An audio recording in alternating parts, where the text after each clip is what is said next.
As nossas Bíblias, a epístola que São Paulo escreveu aos Efésios, o capítulo 1, para fazermos a leitura do verso 11.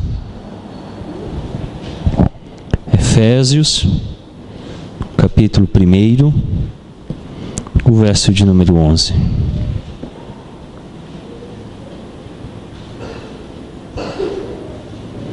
Diz assim a palavra do Senhor: Nele, digo, no qual fomos também feitos herança, predestinados segundo o propósito daquele que faz todas as coisas conforme o conselho da sua vontade. Oremos. Senhor, estamos diante da Santa Palavra.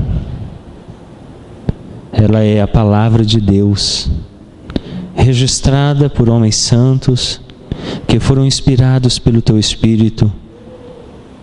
Por isso rogamos que este Espírito nos conceda a capacidade de compreendê-la. Senhor, as verdades que agora haveremos de ver neste texto são por demais grandiosas para nós. Ajuda-nos então a ter fé. Senhor, dá-nos compreensão na medida certa, para não nos aventurarmos além daquilo que nos é permitido, para nos aquietar quando forem encobertas as verdades que pertencem a Ti, e nos alegrarmos com aquelas que foram reveladas a nós e aos nossos filhos, pois pertencem a nós. É o que rogamos em o nome santo de Cristo Jesus. Amém. Nós estamos aí caminhando nessa série de sermões em Efésios e retornamos ao capítulo 1. Nós vamos dar uma breve olhada de volta em alguns versículos e alguns temas deste capítulo, devido à profundidade teológica do mesmo. O nosso tema geral nessa epístola tem sido antes da fundação do mundo. Efésios é uma das cartas escritas da prisão domiciliar de Paulo em Roma. Você pode ver isso depois do capítulo 28 de Atos dos Apóstolos, segundo nos escreveu São Lucas. Paulo se encontrava em uma prisão, na sua residência, impedido de sair daquela localidade, e ali então ele escreve algumas epístolas. Dentre elas está a epístola aos Efésios. Éfeso era a capital da província romana na Ásia Menor, uma das principais. Tinha lá o templo de Ártemis, uma cidade comercial, populosa, de muitos templos e de uma religiosidade vibrante. A igreja que se encontra em Éfeso, Paulo escreve. Mas essa é uma epístola circular, que valia para todas as outras igrejas. Então o tema dela é geral. Nessa epístola não há temas particulares. Paulo não instrui a irmãos determinados, nem situações que fazem e dizem respeito a uma localidade. Mas ele fala para toda a igreja espalhada em todo lugar.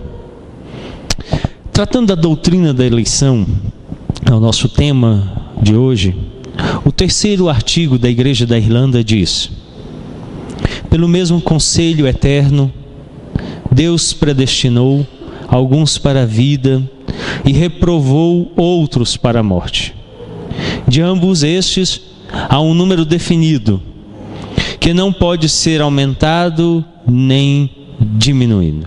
Ainda o 3º artigo da Igreja da Irlanda diz: predestinação para a vida é o eterno propósito de Deus, pelo qual, antes que os fundamentos do mundo fossem lançados, Ele tem constantemente decretado em seu conselho secreto libertar da maldição e condenação aqueles a quem escolhera em Cristo dentre a humanidade, e conduzi-los por Cristo à salvação eterna, como vasos feitos para a honra.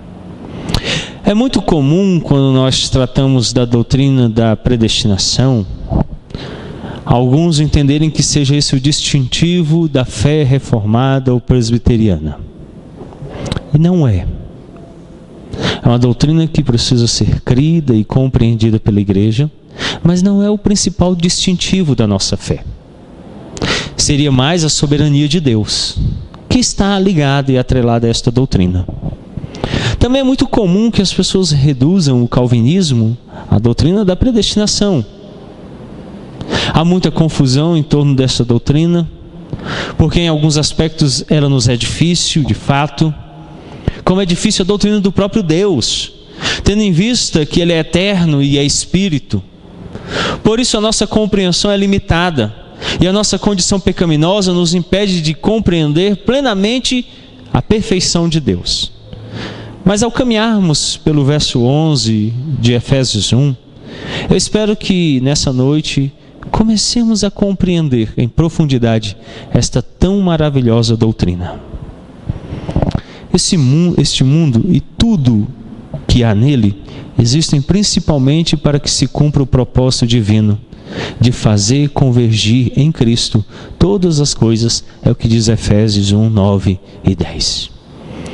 O grande problema com a doutrina da predestinação e da eleição eterna não está na doutrina em si, na elaboração dela, no que a Bíblia apresenta sobre ela, mas está em nós. A nossa compreensão errada de quem é Deus e o que é o mundo criado por Deus. Deus é o Senhor Todo-Poderoso de todas as coisas, tudo lhe pertence, e Ele criou todas as coisas para a glória do seu nome. Tudo foi feito para dar glória a Deus. Precisamos entender que Ele é um Senhor soberano, excelso, majestoso, distinto completamente da criação, totalmente livre dela, em nada dependente, não necessita dela, não precisa dela. Ele a criou para a glória dele. Por isso, o mundo, tudo o que existe nele, tem um propósito principal: fazer convergir em Cristo todas as coisas. Um ponto chave para entender Efésios é olhar para Cristo. Cristo é um nome proeminente na epístola. Por exemplo, vocês vão ficar surpresos quando chegarem no capítulo 5 de Efésios e descobrirem que ele não trata sobre casamento.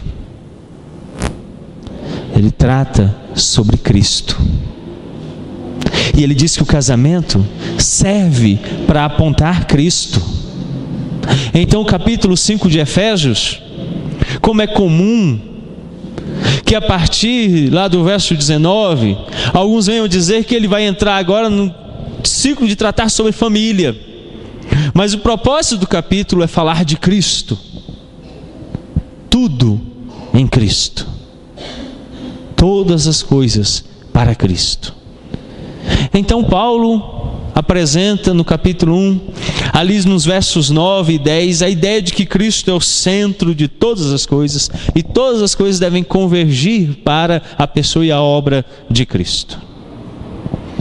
Deus faz todas as coisas segundo o propósito da sua vontade, é o que diz o verso 11. Então as coisas devem ir em direção a Cristo e todas as coisas funcionam para cumprir o propósito da vontade de Deus. Em primeiro lugar, nesta noite, então, quero considerar com vocês o conselho de Deus.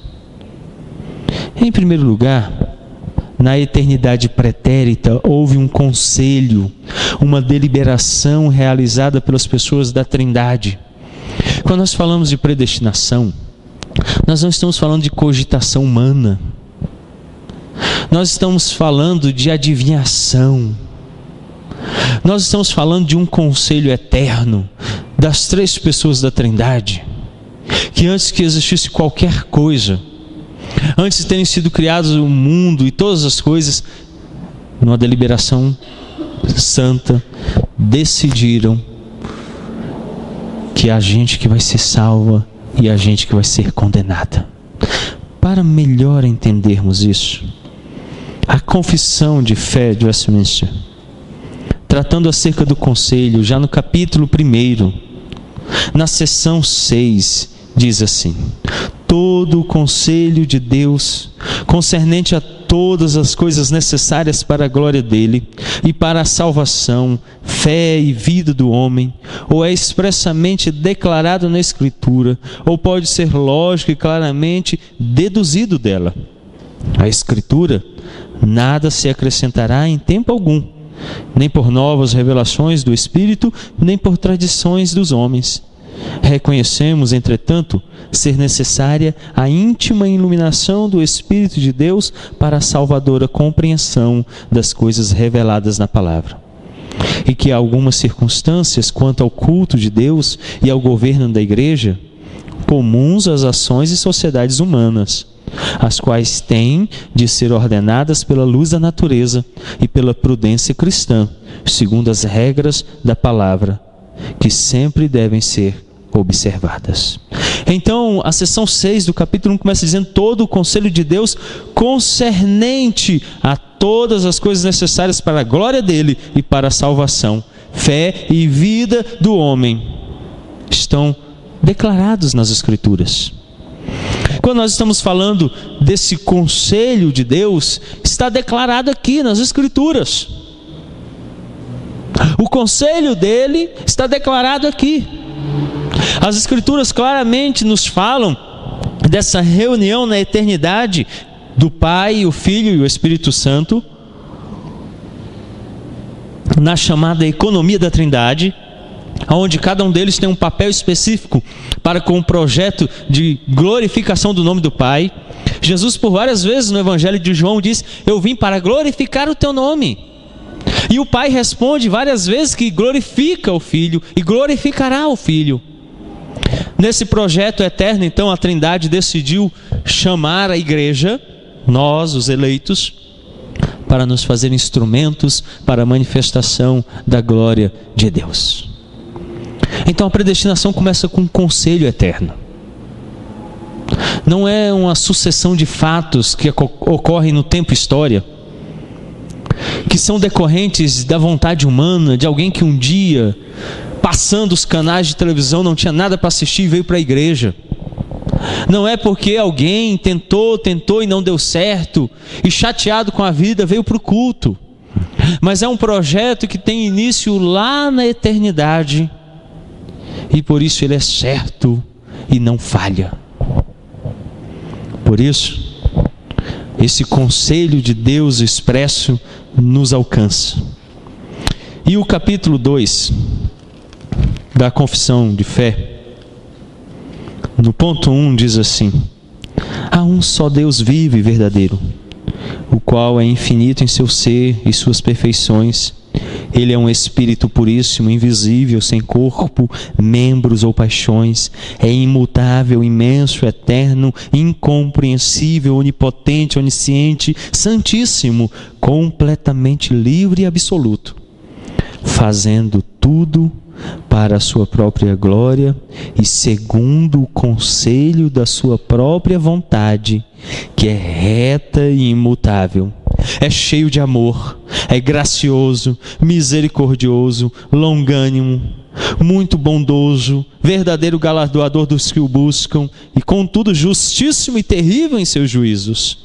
Por isso odeia todo pecado, de modo algum terá por inocente o culpado. O capítulo 2, seção 1 da confissão de fé, declara: fazendo tudo para a sua própria glória, segundo o conselho da sua própria vontade. Deus opera, como diz o apóstolo Paulo no verso 11, nele digo, no qual fomos também feitos herança, predestinados segundo o propósito daquele que faz todas as coisas conforme o conselho da sua vontade. Deus salva porque no conselho eterno dele, ele decidiu. Não é uma expressão minha, não é vontade sua. Olha, há um grande conforto e tão maravilhoso o fato de sabermos que Deus, num plano eterno, nos escolheu. Não é fruto do meu desejo temporal, não procede das minhas emoções, não é resultado da oratória pastoral, não é resultado da intelectualidade de homens, muito menos resultado da teologia, qualquer que seja o sistema que sigamos. Vai muito além. É um projeto do conselho de Deus. E ainda mais, a confissão de fé declara mais acerca desse conselho. Capítulo 3, a seção 1, diz assim: desde toda a eternidade, pelo muito sábio e santo conselho de sua própria vontade, Deus ordenou, livre e inalteradamente, tudo quanto acontece, porém de modo que nem Deus é o autor do pecado, nem violentada é a vontade da criatura, nem lhe é tirada a liberdade, ou a contingência das causas secundárias antes estabelecidas. De forma muito bela, a confissão de fé declara que há uma diferença, mas uma aproximação dos fatos. Ela declara que, pelo muito sábio e santo conselho da vontade de Deus, é que acontece de pecarmos, mas não é culpa dele, e nem é infringida a liberdade humana. Como? Eu não sei dizer, mas ele é poderoso para isso. Ele pode fazer isso. Ele estabelece as leis e ele também pode desfazer as leis. Deus é poderoso o suficiente para agir livremente conforme o seu conselho. Então a nossa salvação, ela procede do conselho eterno de Deus e não das nossas vontades. A seção 5 do capítulo 3 da confissão de fé declara assim: segundo o seu eterno e imutável propósito, e segundo o santo conselho e beneplácito de sua vontade, antes que fosse o mundo criado, Deus escolheu em Cristo, para a glória eterna, os homens que são predestinados para a vida, para o louvor da sua glória, da sua gloriosa graça. Ele os escolheu de sua mera e livre graça e amor, e não por previsão de fé ou de boas obras e perseverança nelas, ou de qualquer outra coisa na criatura que a isso o movesse como condição ou causa. Mas a confissão declara que, pelo seu eterno e imutável propósito, segundo o seu santo conselho. Então nós não sabemos o que aconteceu nessa reunião trinitária lá na eternidade, mas o que a Escritura declara é que nessa reunião Deus disse o nome de todos aqueles que seriam salvos. Então, quando a fé é abalada, e como ela é abalada, como ela é afligida, eu tenho repouso e segurança no fato de que eu creio, porque Ele lá na eternidade, Pai, Filho e Espírito Santo, disseram: Ele crerá. E então eu sou chamado para ser feito vaso de honra, por causa desse conselho estabelecido na eternidade. Em segundo lugar, a vontade de Deus. Deus impôs a sua vontade eterna. Uma decisão divina foi tomada, uma escolha soberana relacionada com o que seria o plano perfeito de Deus. Nós precisamos entender esta vontade de Deus, que é declarada e é executada. Ainda a confissão de fé declara, no capítulo 2, que esse Deus faz cumprir a sua vontade como lhe apraz.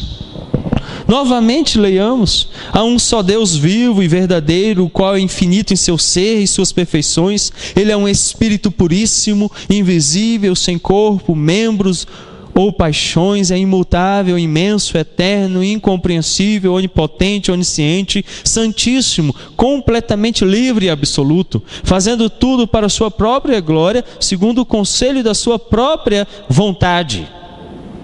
Então a vontade dele se realiza, ele não tem restrições, ele é livre, ele é absoluto, nada pode impedi-lo.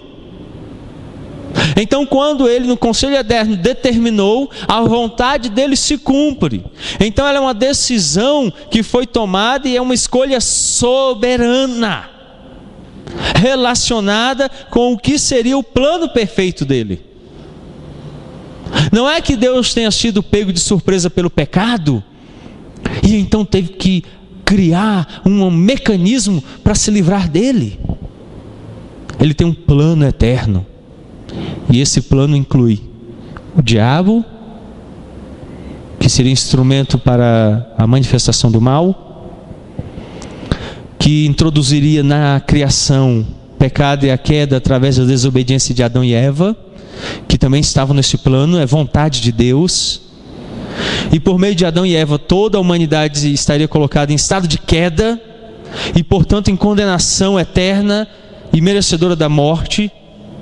E Deus, então, que é vivo, verdadeiro, infinito, perfeito, Espírito puríssimo, invisível, sem corpo, membros ou paixões, imutável, imenso, eterno, incompreensível, onipotente, onisciente, santíssimo, livre e absoluto, que faz tudo para a sua glória, que é reto, é imutável, cheio de amor, gracioso, misericordioso, longânimo, muito bondoso, verdadeiro galardoador de todos os que buscam a Ele, manifestaria na criação em queda o seu juízo.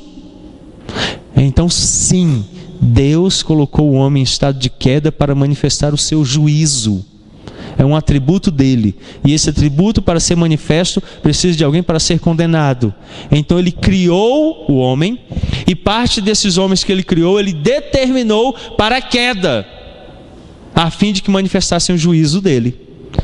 Outra parte, ele os determinou para a glória, para manifestar o seu amor. Vasos de honra e vasos de desonra. O oleiro os faz como quer. É a imagem que o apóstolo Paulo usa em Romanos 9.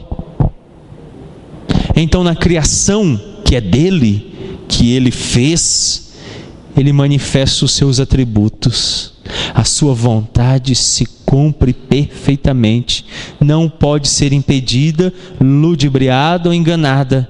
Quando Deus deseja, se realiza. Então, por mais que lutemos contra isso, a vontade dele é soberana, é perfeita e vai se cumprir. Ela não pode ser impedida. Ele impôs esta vontade eterna à humanidade, e a humanidade se submete por causa do poder dele.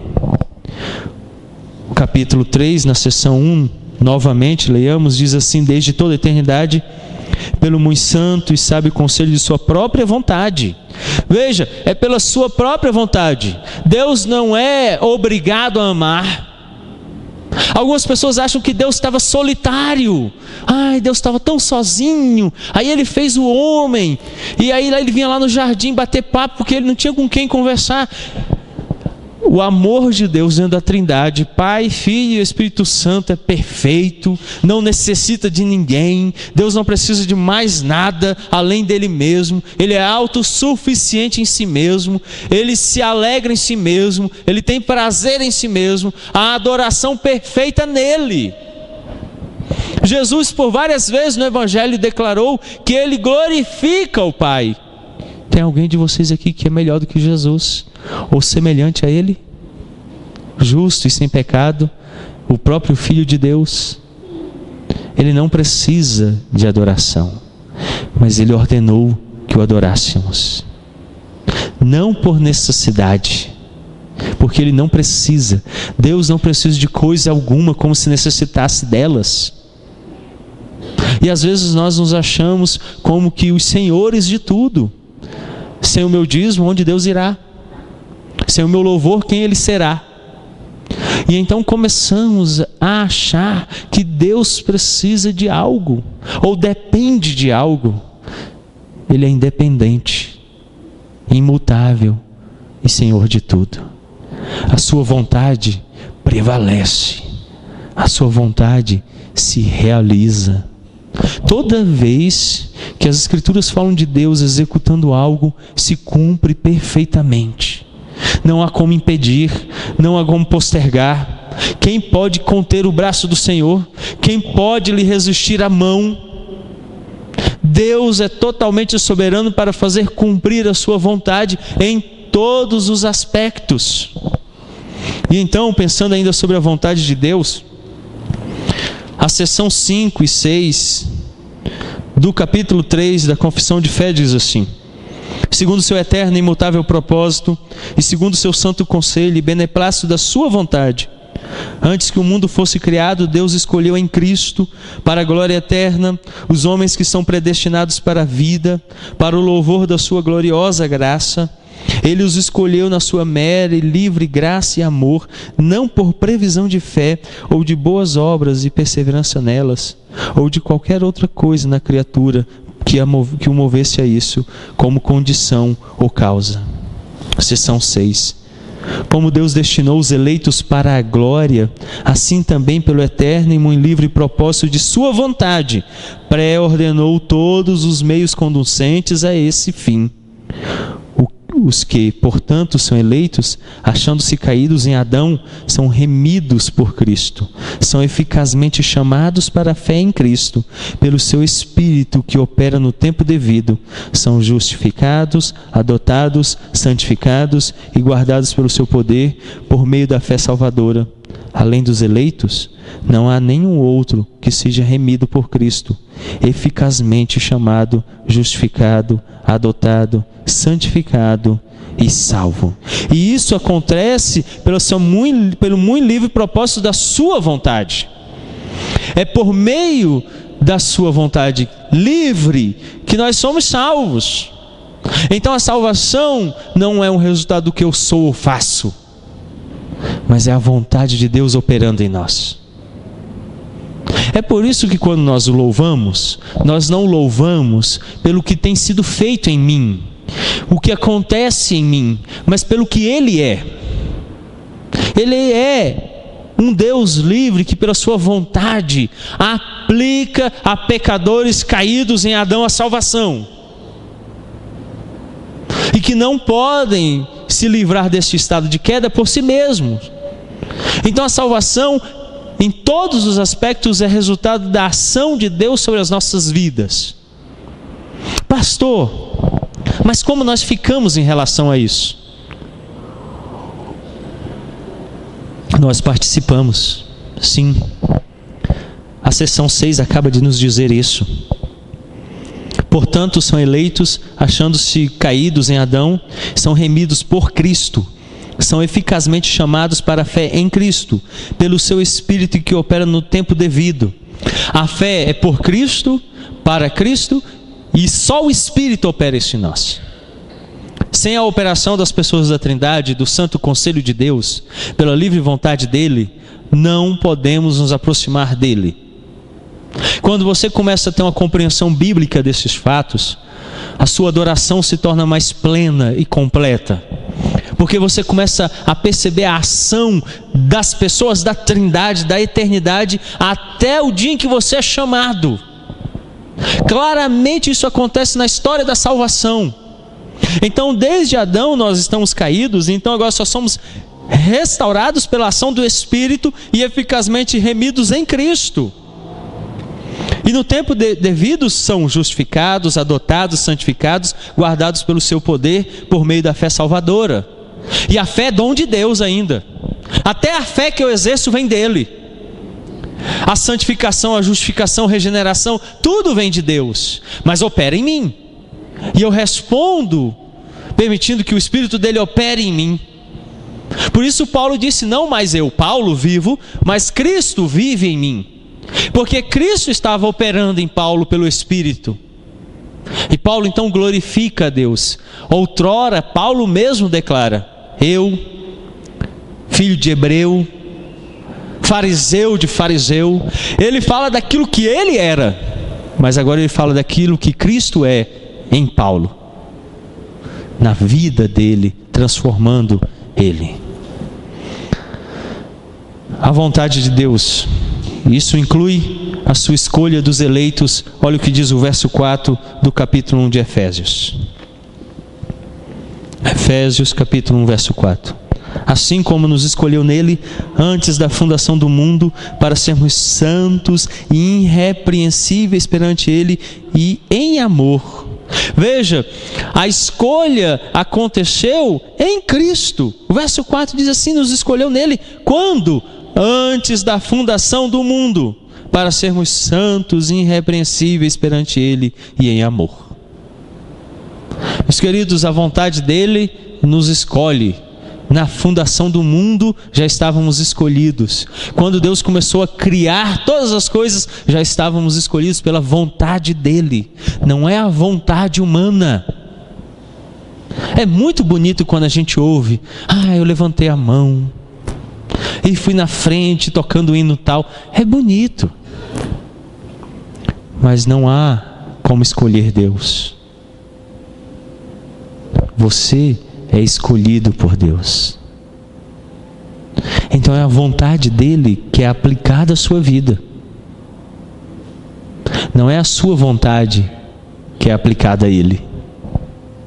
Como se num dia você dissesse assim: hoje eu estou com vontade de Deus, eu vou ser crente, e se dispusesse a abandonar a herança que vem desde Adão, e de repente virasse uma pessoa melhor. Antes que o mundo fosse fundado, ele o escolheu. É a aplicação da vontade dele. Isso não pode ser revogado. E de Cristo para ser o Salvador dos seus eleitos. Olha o que diz o verso 7 do capítulo 1. No qual temos redenção pelo seu sangue, a remissão dos pecados, segundo a riqueza da sua graça. Cristo Jesus, o Filho, diz o verso 5, por meio de Jesus Cristo, segundo o beneplácito de sua vontade, para o louvor da glória de sua graça, que ele nos concedeu gratuitamente no amado, no qual temos a redenção pelo seu sangue, a remissão dos pecados, segundo a riqueza de sua graça. A vontade, ela opera através de Cristo. Então você precisa ir a Cristo. Então se eu sou predestinado, eu vou colocar as pernas para o alto e ficar aqui descansando, porque eu já sou salvo mesmo. O instrumento pelo qual ele decidiu que você seria salvo seria a pessoa e obra de Cristo. Então você precisa crer nele, ter fé salvadora em Cristo e aplicar sobre a sua vida de pecado e iniquidade a obra redentora da cruz, para que você seja remido. Essa é a vontade de Deus. Sem isso você não será salvo. É o meio pelo qual o propósito eterno de Deus se cumpre. Você precisa experimentar em Cristo salvação. Em terceiro lugar, o propósito de Deus. Uma determinação divina, uma firme resolução de executar a sua vontade. Nós falamos de vocação eficaz quando pensamos em termos do propósito de Deus. O capítulo 3, nós já vimos, a seção 5 diz assim: segundo seu eterno e imutável propósito, e segundo seu santo conselho e beneplácito de sua vontade. Veja que de novo todos esses aspectos estão se unindo. Sem o imutável propósito de Deus não há salvação. Esse propósito que não muda. Então Deus não começa a salvar e para, e depois começa de novo. Quando ele começa, ele cumpre, ele realiza, ele executa. É uma firme resolução. Ele executa a vontade dele, ele faz acontecer. Então, por mais que você seja impenitente e resista, como Paulo fez, ele pode aparecer para você no caminho e cegar os seus olhos e conduzir você pela boca de profetas e libertar você das suas algemas e das suas amarras. O propósito dele sempre se cumpre. O capítulo 8 da Confissão de Fé, o item 1 diz assim: aprove a Deus em seu eterno propósito escolher e ordenar o Senhor Jesus, seu Filho unigênito, para ser o mediador entre Deus e os homens, profeta, sacerdote e rei, o cabeça e salvador da sua igreja, o herdeiro de todas as coisas e o juiz do mundo. Deu-lhe desde toda a eternidade um povo para ser sua semente, e para no tempo devido ser por ele remido, chamado, justificado, santificado e glorificado. Aprove a Deus em seu eterno propósito escolher e ordenar a pessoa de Cristo. para nos salvar. De novo, você encontra um grande descanso para a sua alma. Você foi salvo, não é porque o louvor da igreja foi bom naquele dia. Não é porque o pastor estava inspirado e pregou muito bem. É porque Deus, no propósito dele imutável e eterno, chamou o próprio Filho, o unigênito do Pai, e determinou que ele seria o meio pelo qual os eleitos seriam chamados a si. E ordenou então que você se aproximasse de Cristo com fé. O propósito dele então nos traz segurança e certeza.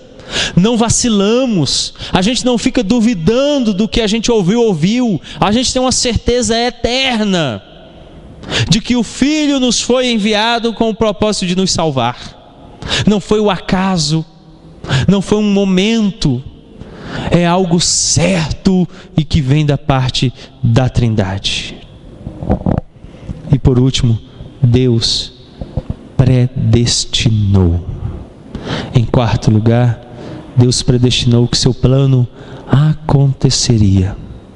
Esse decreto é tão abrangente que abarca todas as coisas, ou o que quer que aconteça. Tudo está debaixo do decreto eterno de Deus. Tudo acontece conforme Ele determinou, designou que fosse.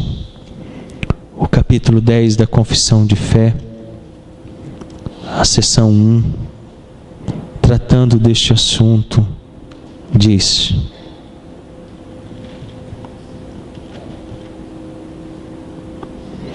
é Deus servido no tempo por Ele determinado e aceito, chamar eficazmente todos aqueles que predestinou para a vida, e só estes, pela sua palavra, pelo seu Espírito, tirando-os daquele estado de pecado e morte em que estão por natureza, transpondo-os pela graça à salvação em Cristo.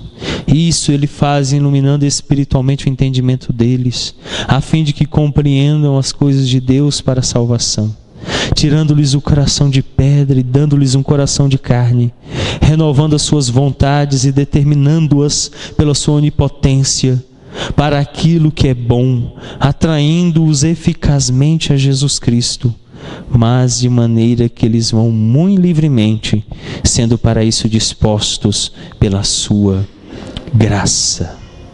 Veja que o capítulo 10, a seção 1, começa dizendo: é Deus servido no tempo determinado por Ele e aceito, chamar eficazmente todos aqueles que predestinou para a vida. Sim, eu quero que você pondere com você mesmo. Como é estranho como as coisas coadunaram, agiram e trabalharam para que naquele dia exato, naquele momento certo, você se encontrasse com as Escrituras abertas, que você se encontrasse na igreja. O seu coração, que era duro como pedra, de repente se transformou em algo mole como a carne. As suas disposições naturais mudaram. Você não acha estranho que tudo funcionou para que você estivesse aqui? Olha a história da sua vida. Olha como cada coisa foi se encaixando para que no tempo certo Ele chamasse você pelo Evangelho. A predestinação inclui que o seu plano aconteceria de forma eficaz. Esse decreto é tão abrangente que abarca todas as coisas, ou o que quer que aconteça. Cada aspecto da sua vida, por menor que seja, se uniu com o decreto, a vontade, o propósito de Deus, o seu conselho eterno, para que se cumprisse o fato de que você seria chamado a Cristo. Por menor que seja a sua história, ela faz parte desse conselho eterno de Deus, desse propósito imutável, dessa vontade soberana que predestinou, pré-ordenou todas as coisas para a glória dele em Cristo Jesus, salvando a sua vida. O decreto da eleição é complexo. mas é majestoso porque manifesta como Deus é maravilhoso, como Ele é sábio, como Ele age além das nossas percepções, Ele age além da nossa capacidade de compreender, de perceber, de entender, de formular, a nossa capacidade de conhecer. Ele foge a tudo isso, e lá na eternidade Ele se reúne e decide que você seria salvo. E Ele de forma eficaz vem e cumpre isso, porque Ele não pode ser impedido, não pode ser frustrado. Ele não torna atrás, Ele não mente, Ele não falha, Ele é fiel. Então a eleição me move à evangelização. A própria doutrina da eleição faz com que eu me maravilhe e que eu saia a anunciar às pessoas que num tempo que nos era desconhecido, Deus se importou com cada uma delas, aquelas que Ele chama, e Ele me diz que eu devo ir anunciar que Ele tem uma vontade a ser cumprida, um propósito que não muda. E Ele determina que isso se cumpra, independente das situações. Você pode estar com câncer, você pode estar saudável, você pode estar rico, você pode estar pobre, você pode estar o que quer que seja. Tudo se cumpre conforme o propósito eficaz de Deus. E você vai ser chamado para a honra e glória do nome dEle. E você vai crer, e você vai ser salvo pelo poder eterno de Deus. E você vai ser um eleito, santificado, transformado pela graça. E vai viver no reino dos céus com Cristo Jesus. Porque este é o propósito eterno de Deus. Abra sua Bíblia em Romanos 9. Para encerrarmos com uma exortação da parte do apóstolo Paulo. A epístola que o apóstolo São Paulo escreveu aos Romanos, capítulo 9.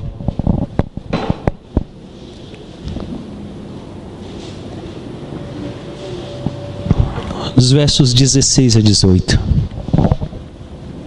Assim, pois, não depende de quem quer ou de quem corre, mas de usar Deus a sua misericórdia. Porque a Escritura diz a Faraó: para isso mesmo te levantei, para mostrar em ti o meu poder, e para que o meu nome seja anunciado por toda a terra. Logo, tem Ele misericórdia de quem quer, e também endurece a quem lhe apraz. Deus predestinou. Ele predestinou o Faraó para mostrar nele o seu poder. E ainda Paulo termina o verso 18 dizendo que Ele tem misericórdia de quem quer e endurece a quem lhe apraz. Por mais dura que seja essa verdade, é isso mesmo. Se Deus predestinou você para ser vaso de honra, louve o nome dEle sendo um vaso de honra. Mas se Ele predestinou você para ser um vaso de desonra, ouça o que diz o verso de número 17. Porque a Escritura diz a Faraó: para isso mesmo te levantei, para mostrar em ti o meu poder, e para que o meu nome seja anunciado por toda a terra. Na morte de Faraó, tragado pelas águas do mar, ele glorifica a Deus. Não importa se você seja um instrumento para a ira ou um instrumento para a misericórdia, você vai glorificar a Deus. Esse é o propósito da eleição eterna: dar glória ao nome de Deus. Curva sua fronte, feche os seus olhos, vamos falar com Deus. Pai querido, ficamos perplexos diante dessa doutrina. É maravilhosa demais. Também nos assombra, porque foge à nossa capacidade de compreender, Mas as Escrituras, que são a verdade de Deus revelada a nós e nossos filhos, nos declaram que por meio desta verdade, o conselho, a vontade, o propósito e a predestinação, é que Deus decidiu escolher chamar para si os seus e reprovar e apartar de si aqueles que não lhe pertencem. E em todos os dois, Deus é glorificado. Em um, pela manifestação da justiça, da sua ira. Em outro, pela manifestação da sua bondade e amor e da misericórdia. Em todos, o nome dele é glorificado, porque os seus atributos são manifestos e são conhecidos de todos os homens em todo lugar. A sua glória e o seu eterno poder se faz conhecido. Ó Deus, dá-nos um coração grato quando conhecermos esta verdade em profundidade e a experimentarmos, sabendo que antes de existir qualquer coisa, Deus nos amou. E Ele manifestou isso, declarando a sua vontade para que se cumprisse, realizando o seu propósito que não muda e nos predestinando para cumprir isto. Obrigado, Senhor, por tão maravilhosa verdade. Também, ó Deus, reconhecemos naqueles que são condenados a Tua glória. E trememos, sabendo que és santo e que odeias o pecado. Assim também glorificamos o Teu nome. Dirige-nos agora, ó bondoso Deus, aos nossos lares. Guarda-nos debaixo da Tua mão poderosa. Se conosco, ó Pai. É o que nós rogamos, é o nome santo de Cristo Jesus. Amém.